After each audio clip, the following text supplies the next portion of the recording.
돈 모이는 건 결혼이요. 조금은 오를 것 같다. 앞으로 우리 세무사 시장이 가야 할 방향 자체가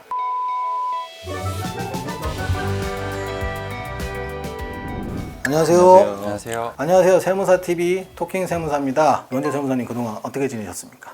직원들도 그렇고 저도 그렇고 좀 체력을 비축해 둬야 되는 시간이라서 이번 달은 뭐 필요한 업무들을 하면서 힘 들이지 않고 그냥 차근차근 일을 하면서 지내고 있습니다. 저는 이상하게 계속 야근 몇 달째 하면서 바쁘게 지내고 있습니다. 자, 오늘은 어떤 주제로 얘기를 나누면 되나요? 오늘은 여러분이 주인공이 되어서 인터뷰를 해볼 건데요. 시험이나 처음 합격했을 때 개업하기 전까지 어떠셨는지 궁금합니다.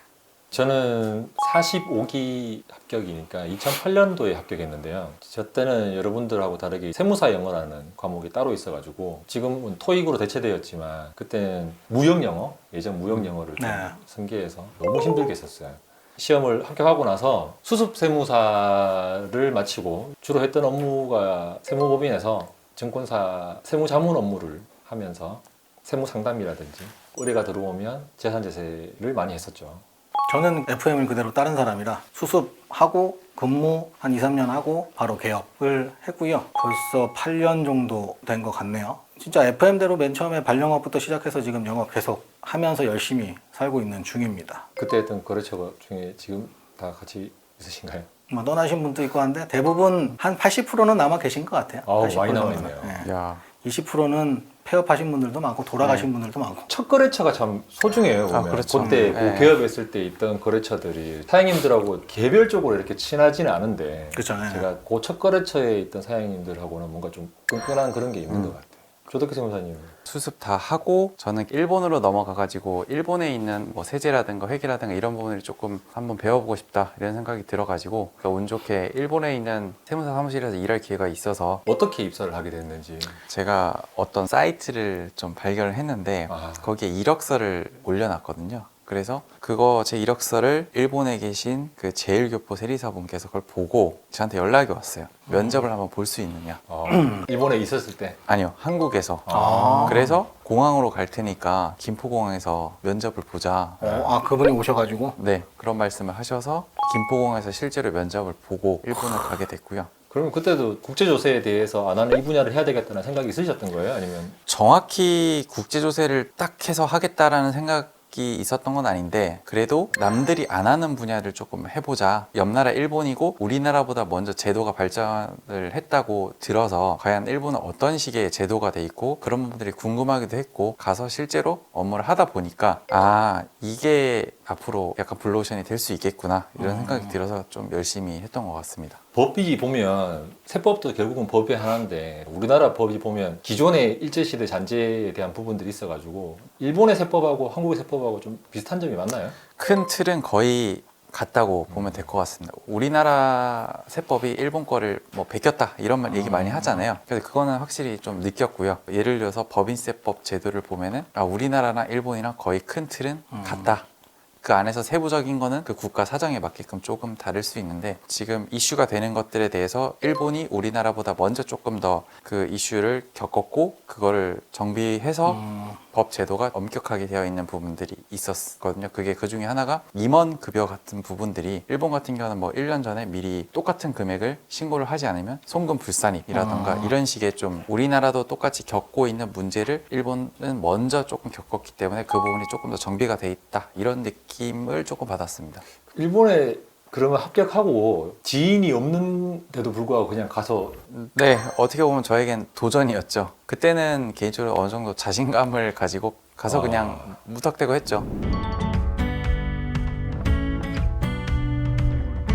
재산세에 대해서 상당히 잘 모르기 때문에 많이 해봤자 이제 몇 건 안 되는데 유원재 세무사님은 제가 알기로는 엄청 많은 업무 진행을 하고 계시는 걸로 알고 있는데 유원재 세무사님이 특별히 기억에 남으셨던 신고나 아니면 수수료가 지금 요새 많이 높아졌잖아요. 좀 기억나실 만큼의 금액이 있는지.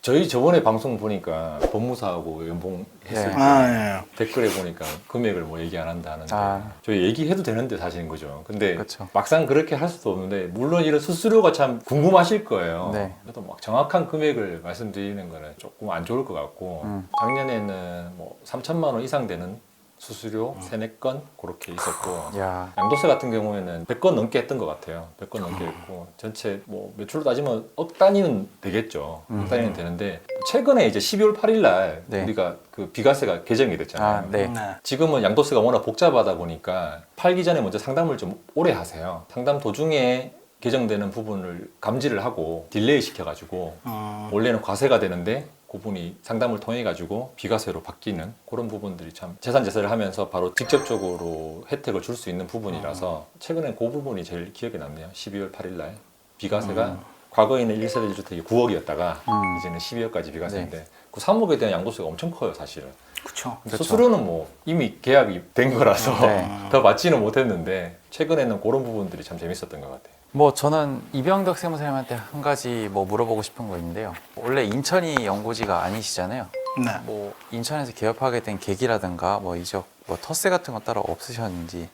계기는 간단합니다. 집과 가까운 곳. 제가 그 당시에 인천에 살았기 때문에 집에서 가까운 곳에 개업 사무실을 내야겠다 하고 찾던 중에 새로운 지역이 약간 활성화되는 지역이 있어서 그쪽으로 옮기게 됐죠. 인천 텃세는 없는 것 같아요. 뭐 저희들이 솔직히 텃세를 마주하신 분들이 계실지 모르겠지만 저는 한 번도 겪어보지는 못했고 본인들이 길게 하셨던 분들에 대한 세무대리인 변경 자체를 조금 꺼려 하시는데 인천에는 좀 그런 분들이 많다 보니까 사업을 길게 하시던 분들, 제조업이나 그런 부분에서 약간의 애로점 있었던 것 같습니다.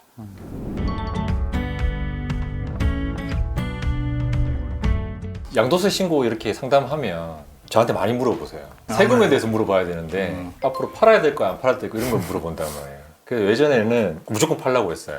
근데 요즘에는 아무래도 그런 걸 많이 하다 보니까 저도 이제 듣는 부분들도 있고 많이 찾아보니까 작년, 재작년은 사실 부동산에 있어가지고 조세 정책이 워낙 많이 바뀐 부분들이 영향을 좀 많이 작용을 했다고 봐요. 저는. 취득세도 그렇고 보유세도 그렇고 양도세도 그렇고 그런 부분들이 결국은 부동산의 매물을 좀 감소시키는 부분에 영향을 미쳤으니까 조세 정책은 조금 완화할 가능성이 높을 것 같고 종부세가 너무 뭐 공시가격 비율이라든지 이런 비율들을 강화하는 추세니까 요걸 좀 완화한다든지 규제되는 부분들을 조금 더 높인다든지 이렇게 해서 조세 정책은 분명히 바뀔 것 같고요. 근데 저는 어느 정도는 오를 거라고 봐요. 주식으로 치면 지금 다지고 있는 단계일 것 같고 예전에는 전체 부동산을 하나로 봤다면 지금은 부동산 자체를 지역이냐 아니면 그쵸. 수도권이냐 수도권도 강남구냐 아니면 다른 구냐 또 부동산도 예전에는 아파트만 봤었는데 네. 요즘은 도시명 오피스텔 여러 가지로 세분화해서 다르게 작용을 하다 보니까 뭐 전망을 못 하겠네요 사실은. 근데 조금은 내리진 않을 것 같아요 제가 봤을 때는. 근데 저도 부동산을 오래 하다 보니까 와이프가 얘기하거든요 그때도 오빠 부동산 양도세 그렇게 하면서 왜 몰랐냐. 지금도 모르죠. 원래 자기가 잘 몰라요. 또 알았으면 그렇죠. 제가 샀겠죠. 그렇죠. 네, 그때는 대출하기도 쉬웠으니까. 네. 어쨌든 제가 봤을 때는 부동산은 조금은 오를 것 같다. 수도권에 한해서. 그죠. 수도권에 한해서. 네. 근데 더 많은 얘기는 다음에 특집으로 한번 달아볼까 해요. 이렇게 뭐 중간에 짧게 하는 부분은 그쵸. 아니고요. 네. 저도 엄청 관심이 많죠. 많습니다. 맞아요. 재밌습니다. 네. 자세히 한번 들어보고 싶어요. 저만 재밌을 수도 있어요.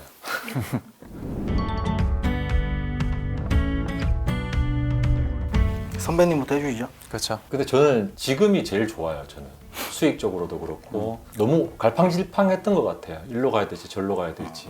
저 같은 경우에는 블로그라든지 아니면 유튜브라든지 SNS에 대한 부분도 놓칠 수가 없거든요, 사실. 뭐 최근에 보면 막 어플 이용해서 좀 안 좋은 부분들도 많이 있기는 하지만 이제 그쪽을 대항하기 위해서는 개별 세무사님들이 개별적으로 그 SNS를 잘 활용할 수 있어야 될 것 같아요. 그리고 아까 조덕기 세무사님처럼 좀 남들이 가지 않는 길 그런 도전 정신 좋은 것 같아요. 저도 시간을 좀 돌리면 세부나 필리핀 쪽에 1년 정도 야, 저는 아직 뭐 자리를 잡는 중이라 저도 열심히 후배 세무사님들처럼 하는데 내가 60이 되더라도 70이 되더라도 좀 어느 정도 내려놓고 할 수 있는 건 아닌 것 같다 라는 생각이 들면서 빨리 요새는 유행하는 게 아웃하는 거죠.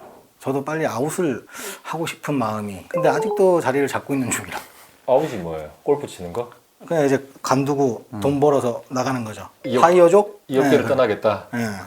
저는 지금 8년차라고 돼 있는데 8년차 때도 똑같습니다. 그렇게까지 조바심을 갖지 마시고 천천히 잘 계획 세워서 하시면, 조바심 나면 실수도 크게 하시니까 실수를 막아서 쓸데없는 지출을 줄이시는 게 가장 좋을 거예요. 왜냐하면 사고 터지고 뭐 이러면 이제 저희들은 또 배상을 해야 되는데 그 배상되는 금액들이 양도세 많이 하시니까 알겠지만 잘못되면 이제 억 단위 또 가야 되고 하다 보니까 그런 것들 조심하셔서 꼼꼼하게 좀 하시면 좋을 것 같습니다. 저도 마찬가지긴 한데 조바심 내지 않고 사무실 내부의 체계를 잡는 게 가장 중요하다고 생각이 들거든요. 어느 정도 규모를 키운다던가 다른 분들이랑 같이 해서 좀 사이즈를 키운 다음에 체계를 잡는다던가, 앞으로 우리 세무사 시장이 가야 할 방향 자체가 플랫폼처럼 약간 프로세스를 구축을 해서 가야 된다고 저도 생각을 하거든요. 우리가 뭐 젊었을 때야 일 열심히 하고 모든 걸 다 보고 하겠지만은 나이가 많이 먹으면은 이 모든 것들을 통제하고 내용을 다 파악하고 할 수는 없다고 생각을 하니까 그 시기가 되기 전에 뭐 체계, 프로세스 이런 걸 잘 구축할 수 있게끔 노하우들을 많은 사람들을 만나면서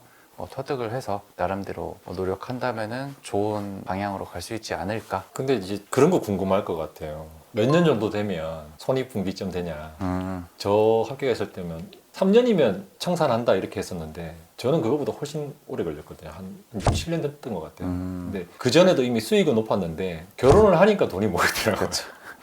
한 몇 년 정도 걸리셨어요? 손익분기점을 넘어서는데. 저도 한 5년 정도 보았던 것 같아요. 전 좀 빨랐는데 한 3년 안 걸렸어요. 초기에 투자가 그렇게 크지 않았습니다, 전. 하지만 이원재 세무사님 말씀대로 손익분기를 넘어도 돈 모이는 건 결혼이요. 맞습니다. 지출이 문제지 우리는. 네. 총각 때 특히나 20대, 30대 초반에 엄청 쓰다 보니까 잔고를 채운다의 개념으로 가는 건 결혼하고 나서 맞습니다. 쓰지를 못해요, 그냥. 근데 요즘 합격하시는 분들은 다른 두 분들 말고 저는 상당히 옛날 사람인가 봐요. 사무 자동화에 대한 것들을 시스템 구축을 하신다던가 그런 게 이제 했는데 한 1, 2년 정도 되신 분들이 소문이 다 들리잖아요. 잘 나가시는 분들이나 막 보면 나는 생각도 못했던 거를 이제 적용하고 있고 뭐 그런 거 보면 확실히 요즘 분들이 좀 더 똑똑하시다고 해야 되나? 예. 우리 때는 세무사 책자 같은 거 줬거든요. 근데 요즘에는 전부 다 뭐 SNS에서 채널을 운영한다든지 그런 그게 다 부분에 있어. 좀 빨리빨리 하셔야 될 것 같아요. 네, 오늘은 뭔가 저희들 얘기를 해서 느낌이 좀 새로운 것 같은데요. 세무사는 오늘 마지막 촬영이었고요. 저희 이제 잘리는 건가요? 예고 통보해줘야 되는 거 아닙니까? 한 달 전에. 아직 스타디려면 더 가야 되는데. 스튜디오 네. 너무 좋아서 잘할 수 있는데. 이게 저희를 위한 스튜디오가 아니었군요. 네. 우리를 위해 투자하는 줄 알았는데. 우리 구독자 수 1000명대에서 들어와서 지금 한 몇만 명 돼요? 2만 명 돼요? 이만 넘었습니다. 어, 다음 시즌 시즌 2로 새롭게 시작할 예정입니다. 과연 시즌2에 저희가 돌아올 수 있을지 없을지는 모르겠지만 돌아온다고 강력하게 희망을 하고 시청해주시는 구독자분들도 시즌2를 좀 기대해 주셨으면 좋겠습니다. 오늘은 다 같이 인사를 드리는 걸로 하겠습니다. 세무사TV 토킹 세무사 오늘 방송이 유익하셨다면 구독, 좋아요, 알림 설정까지 감사했습니다. 감사했습니다. 감사했습니다.